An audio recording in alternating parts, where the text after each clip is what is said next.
walirra addaanii nafne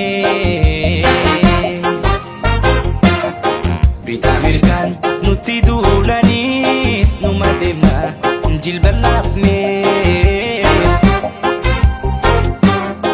osoo gargar nu dhiibanii walirra addaanii nafne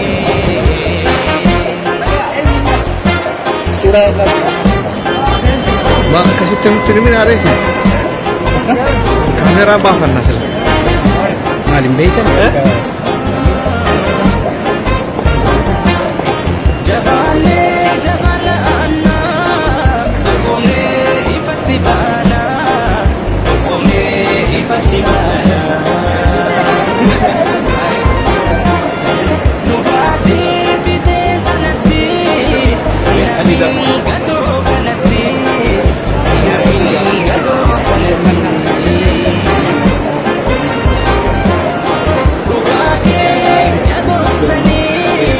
Kenapa? Bagian kan? Lagi ibadah. Agar sisani.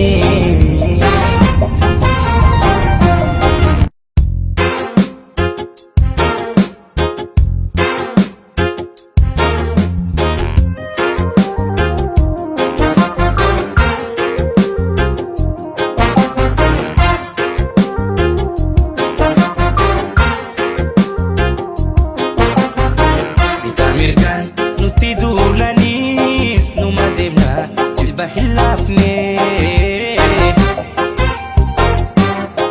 oso gargar nu dibani walirra adani nafne bita mirkan nuti dulanis numa demna jilba lafne oso gargar nudi bani walirra adani nafne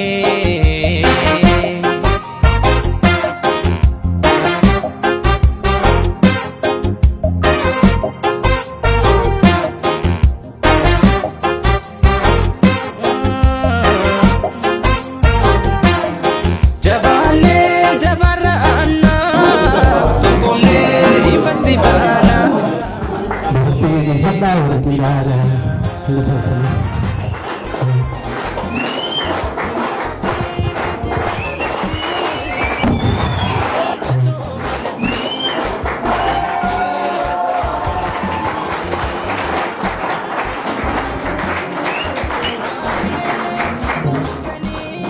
Daran of agar sisani, daran of agar sisani.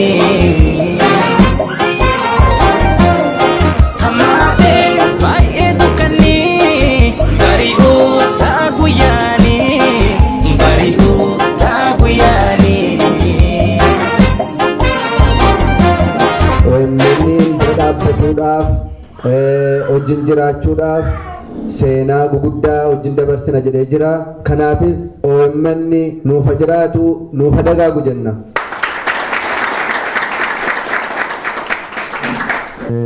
Galataa hawaasni biyya Xaaliyaanii keessaa Roomaa jiru haalaan isin galateeffatee ashamaa baganuu dhuftanii galatoomaa galata qabdanii nurraallee rabbirraallee isiniin jenna galatoomaa.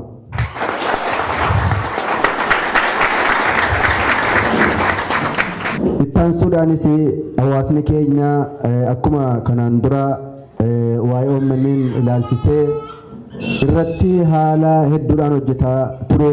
Ammas haala guddaadhaan OMN bira dhaabbatuudhaaf wajjin jiraachuudhaaf seenaa guguddaa wajjin dabarsina jedhee jira. Kanaafis OMN nuufa jiraatu nuufa dagaagu jenna. Ittaan Sudaanis sagantaa keenya jalqabuudhaaf amma Oromoon aadaa qabaa, seera qabaa, sirna qabaa, waaqa kadhateetiyyuu waa tokko hogguniif heegalu waaqa kadhachuudhaan heegala waan ta'eef namoota waaqa nuu kadhatanuu qabnaa jaras kabajaaf galataanii jira gaafannaa. Araarama mararfata tinin calqabaa guddinaa fi ulfinni Muhammaditti yaa bu'u. Baga nagaan Rabbi walitti nu fide, keechummaan keenyas baga nagaan dhufe nagaadhaanis biyyatti haa deebi'u. Waan calqabame kana Rabbiin fiixa yeroo gabaabaatti akka nu dhaqqabsiisu Rabbitti kadhaa keenya dhiyeechina. Baga nagaan dhuftee, baga nagaan dhuftan.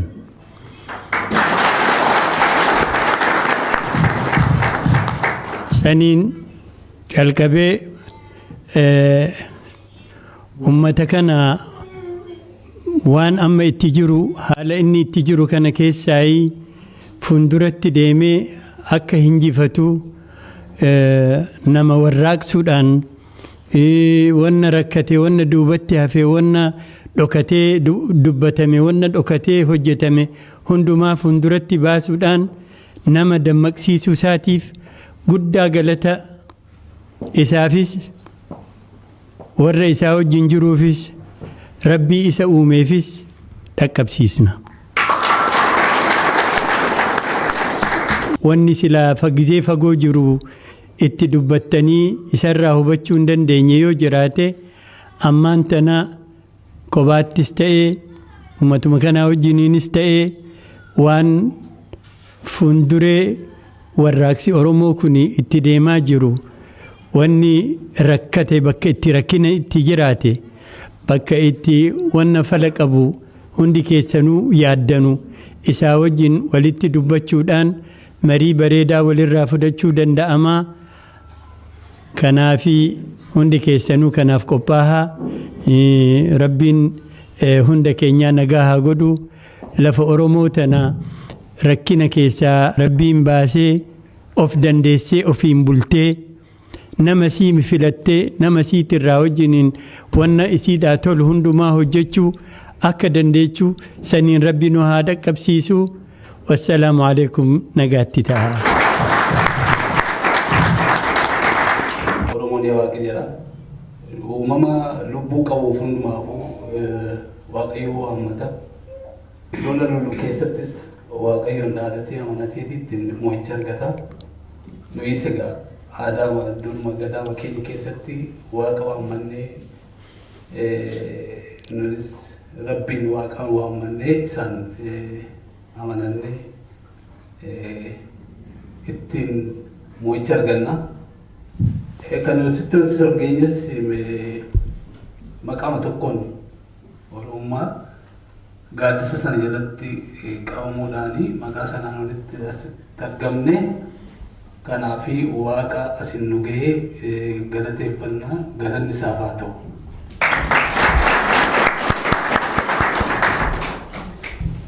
Mo'ichis lollis Waaqayyooti. Lola mirgaa, lola haqaa. Oromoon haqa isaati. Mirga isaa barbaade malee mirga biraa hin barbaanne. Kanaafi lola Waaqayyo, lola uummata kanaa, mo'icha uummata kanaafis akka ta'u Waaqayyoon kadhanna. Galanni isaaf haa ta'u. Yaa Waaqayyo lola keenya nuu lole. Yaa Waaqayyo lola keenya nuu lole. Mo'ichis lollis sirraati lola keenya nuu lole.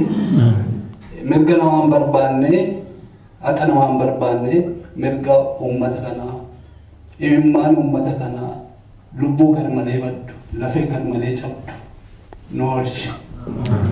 Uummata kamiifiyyuu nuun nagaa hawwina, jaalala hawwina.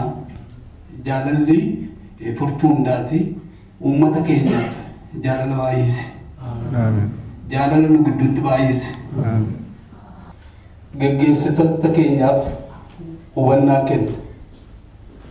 Yaa Waaqayyo hubannaa kenneef, aangoo kenneef, jaalala kenneef. Hubannaan sirraati. Namni si sodaatee, namni hubannaa keetiin deddeebi'u, hubannaan hundumaa caalaati. Gaggeessitoota saba kanaa hubannaa kenneef, jaalala kenneef, jaalala nu gidduutti baay'ise. Yaa Waaqayyo argaa jirra nama qabeenya isaa saamu nama Oromoo boojjisu ijaaf ijatti argaa jirra. Lola uummata kanaa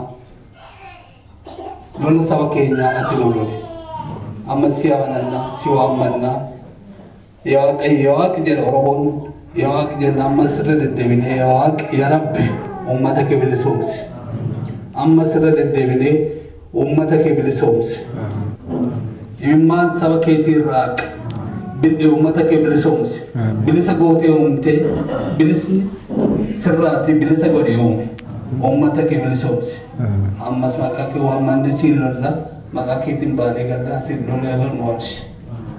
Ameen. Yaa Waaqayyo guddaa amanamaa jiraata kan taate waaqas dhaabdee lafas kan diriirsite uumaa hundaa kan taate galanni ulfinni siif haa ta'u. Yaa Waaqayyo kora kana jalqabnee jirra ati kora kana keessatti argami. Yaa Waaqayyo ati tokkummaa keenya dagaaksi. Yaa Waaqayyo hayyuu keenyatu nurraa hidhame ati nuu dubbadhu. Yaa Waaqayyo beekaa keenyatu nurraa du'e ati nuu dubbadhu. Yaa Waaqayyo dhiiga ilmaan Oromootu lafarra lola'e ati nuu dubbadhu. Yaa Waaqayyo ati gumaa keenya baasi. Yaa Waaqayyo baanee galuu dhabne ati nuu koottu. Yaa Waaqayyo irree garbummaatu nurratti cime ati nurraa buqqisi. Yaa Waaqayyo mirga namummaa nu sarbanii ati nurraa kaasi. Yaa Waaqayyo daa'imman keenya balleessanii ati nurraa kaasi. Yaa Waaqayyo mirga dubartummaa sarbanii ati nurraa kaasi. Yaa Waaqayyo aayyolee keenya nu miidhanii ati isaan miidhi. Yaa Waaqayyo ulfina Oromoo dhoowwatanii ulfina isaan dhoowwadhu. Yaa Waaqayyo xiqqaa keenyatu karaatti hafee ati karaatti isaan hambisi. Yaa Waaqayyo xiqqaa keenya bakka nuu buusi. Yaa Waaqayyo isa dhalate nuu guddisi. Isa nuu guddiste nuu dubbisi. Isa nuu dubbiste nuu falmachiisi. Isa nuu falmachiiste nuu bulchi.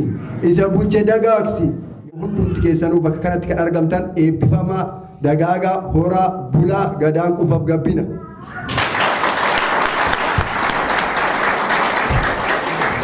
Obbo Muhammad Aagaa waan hawaasa Roomaa kanarraa akkaataa isaarraa nu ibsuudhaaf haalumarra ol geenyeefis nu dubbachuudhaaf as nu dhiyaatanii kabajaan nuuf haasa'uudhaaf isaan gaafannaa galatooma.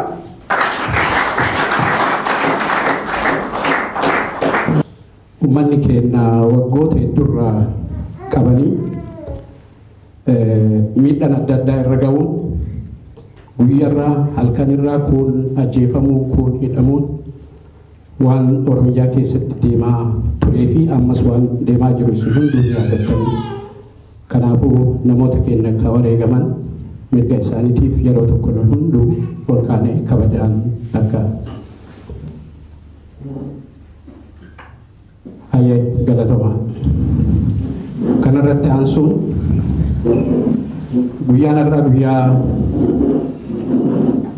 kabajamaa guyyaa yaadannoo guddaa qabu. Kana jechuun kiyya hawaasni keenya Roomaatii fi akkasuma kan naannoo Roomaa jirtan guyyaa kabajamaa kanarratti yaamsa yeroo gabaabaa keessatti isinii goone kana kabajanii argamuu keessaniif duraan dursee galanni keessan bilisummaa haa ta'u isiniin jedha.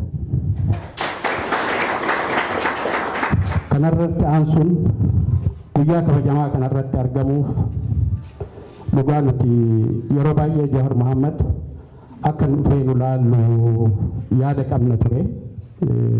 As dura bakka adda addaatti illee wal argine.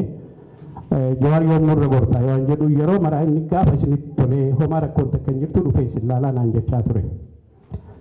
Haa ta'ugaa yeroo gabaabaa keessatti innummaan mataansaa bilbila ergaa nutti ergee hawaasni biyya Xaaliyaanii akkana qunnamu yaada jedhu ufumaa barreessee sanirratti hundoofne nutis warri Rooma jirru akkasuma hawaasni keenya kan Milaanoo jirus yaamicha inni nuu godheen nuti isa yaamne asoo hin ta'in dhugaa dubbachuuf isatti nu yaame jechuun hin danda'ama.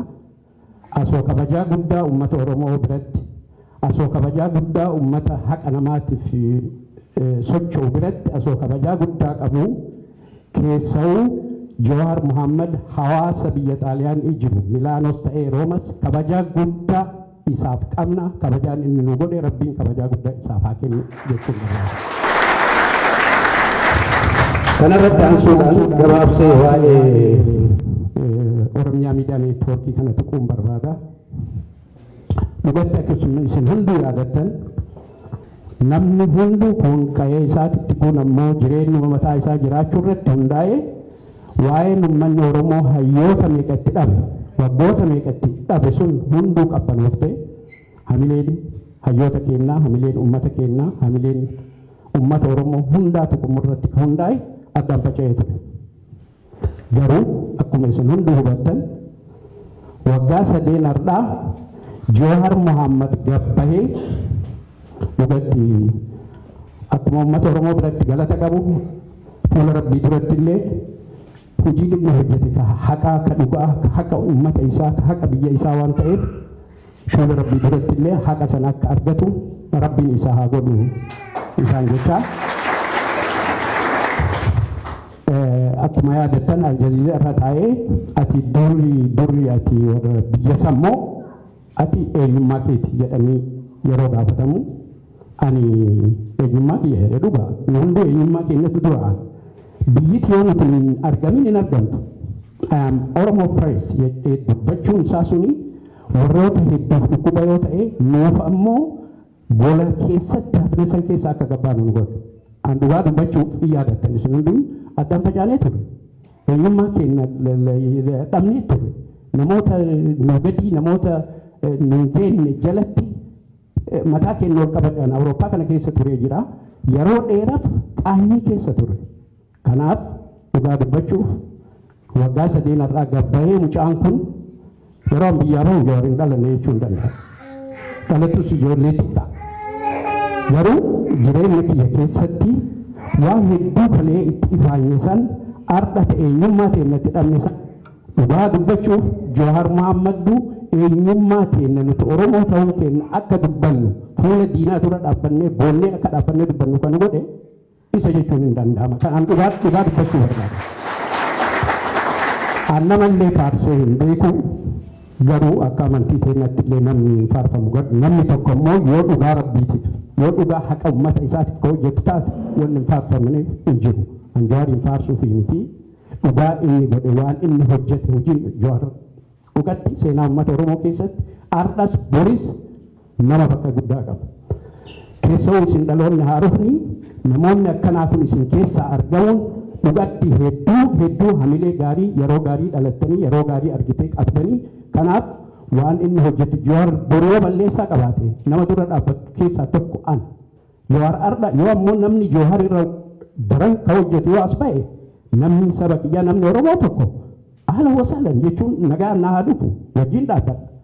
Kanarraan alatti ammoo nama haqaaf hojjetu tokko nama dhugaaf deemu tokko namoonni duruu fedhii keenya hin qabneef akkasuma warri kaleessallee nu gabroomsisaa turan uummata kanaaf nu bichisiisaa turan ardhallee haala kana jalatti akka nuti if wallaallee jiraannu nu godhuuf sochoon isaan godhan mirga isaaniif bakka isaaniif hin ga'u. Kana fuula uummata kiyyaa dura dhaabbadheetiin hin dubbadhu.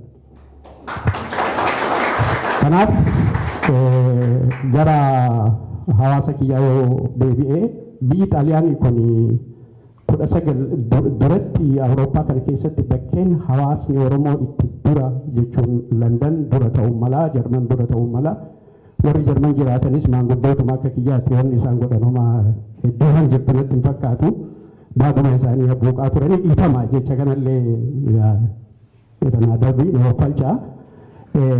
Kanaafuu warri immoo jechuun 1985tti hawaasni Oromoo ijoollee keenya namoota keenya kaas turan akka wallisaa keenya Elemo'aalii akka Aliiraaree akka namoonni hedduu ture kan Kanaadaa fi Ameerikaa keessa namoota jiran dhaabbatee ture.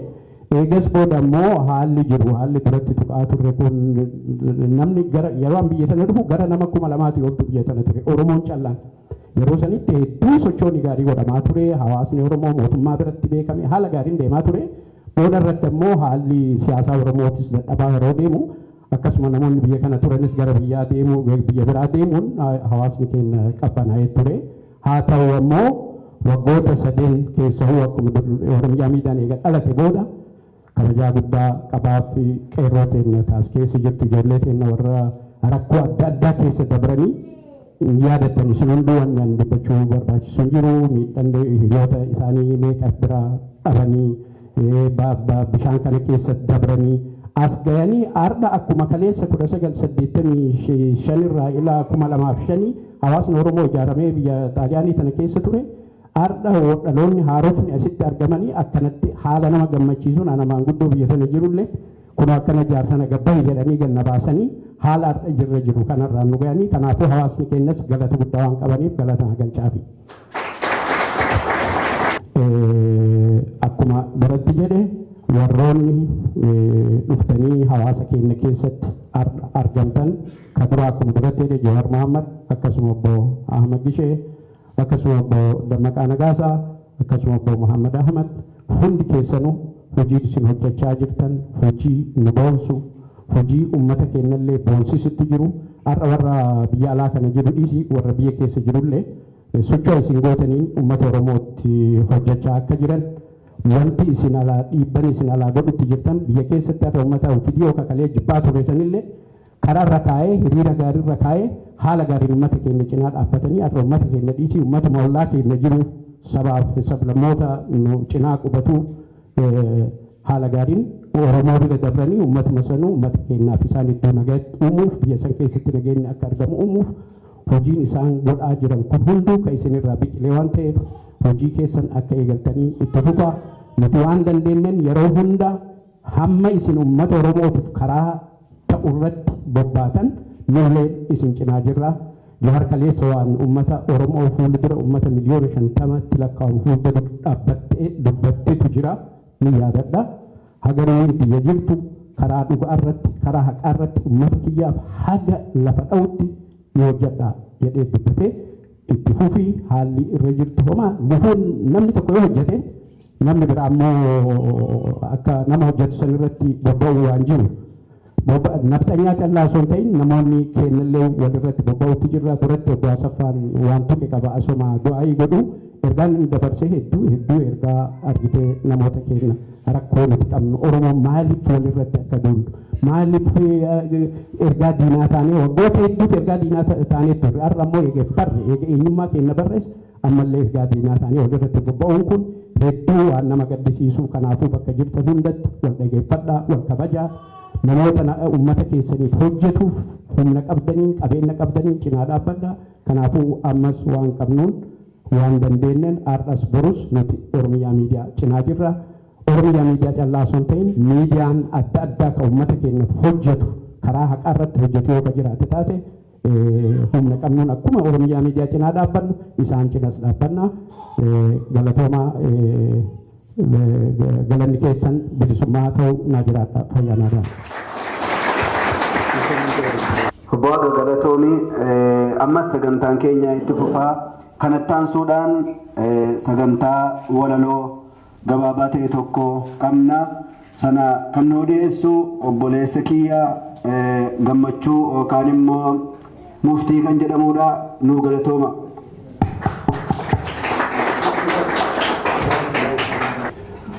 Oominni jettee maqaa moggaafattee namuu sima eegaa raadiyoo banatee kanuu kanan jirtu eessa baddelaata namuu si caqasuuf qaata si barbaada maaltu si ukkaamse yaa sagaleeti yaa diinni si balleessuuf halkanii fi guyyaa diinni si balleessuuf halkanii fi guyyaa.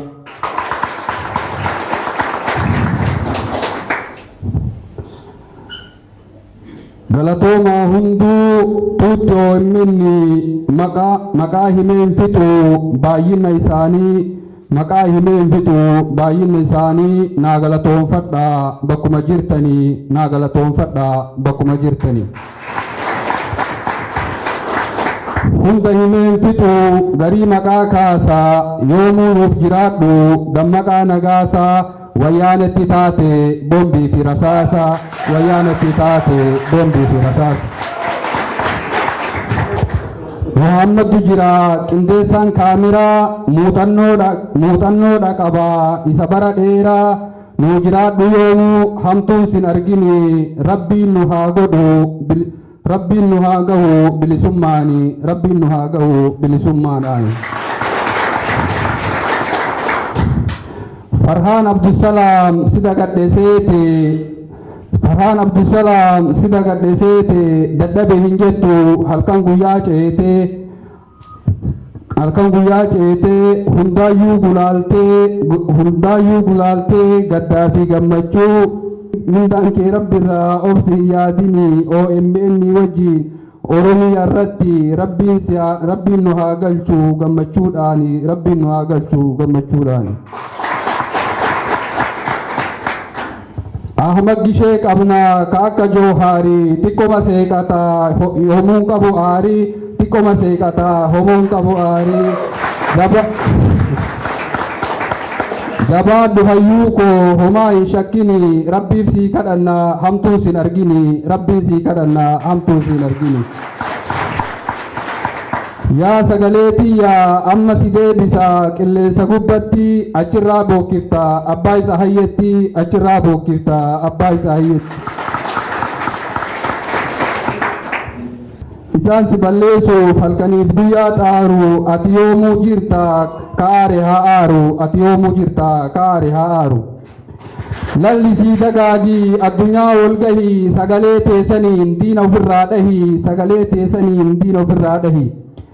Diinni si balleessuuf yeroo baay'ee hawwee hunduu hirrifata itti taatee qawwee hunduu hirrifata itti taatee qawwee.